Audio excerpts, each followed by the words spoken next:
नमस्कार दोस्तों। होलिका दहन भगवान श्री कृष्ण के परम भक्त प्रहलाद की याद में मनाया जाता है। भगवान श्री कृष्ण के काल से इस त्योहार से रंग जुड़ गए और उसे उत्साह की तरह मनाया जाने लगा। आइए जानते हैं होलिका दहन से जुड़ी भक्त प्रहलाद की कथा।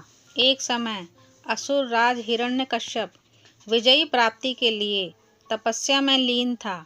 मौका देखकर देवताओं ने उसके राज्य पर कब्जा कर लिया।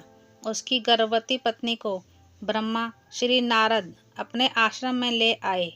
वह उसे प्रतिदिन धर्म और विष्णु महिमा के बारे में बताते। यह ज्ञान उसके गर्भ में पल रहे प्रहलाद ने भी प्राप्त कर लिया।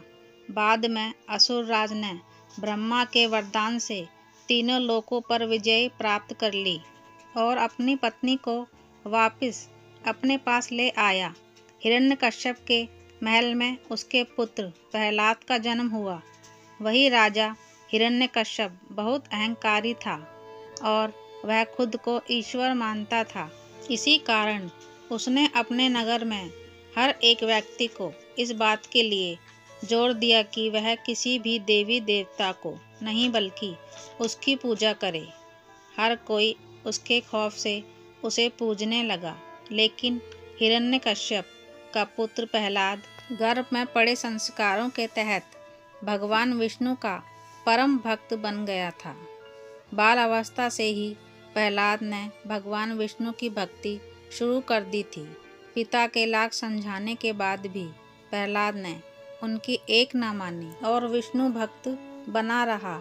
इससे क्रोधित होकर हिरण्यकश्यप ने अपने गुरु को बुलाकर कहा कि ऐसा कुछ करे कि यह बालक विष्णु का नाम रटना बंद कर दे।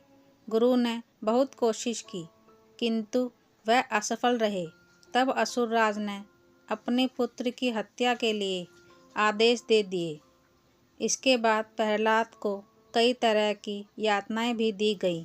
उसे हाथी के पैरों से कुचलवाने की कोशिश की, सांपों के तहखाने में बंद किया गया, जंजीरों से बांधकर पानी में डुबोने के जैसे अत्याचार प्रहलाद पर किए गए। लेकिन वह हर बार बच गया और वैसे ही अपनी विष्णु भक्ति में लीन रहा। ऐसे में हिरण्यकश्यप ने अपनी बहन होलिका को अपने इस फैसले के बारे में बताया।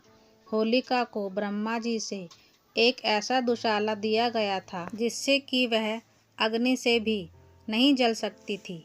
योजना के अनुसार होलिका का अपने भाई हिरण्यकश्यप के साथ मिलकर उसके बेटे को मृत्यु के घाट उतारने को तैयार हो गई। योजना अनुसार होलिका को दुशाला के साथ अपने भतीजे प्रहलाद को लेकर हवन कुंड में बैठना था।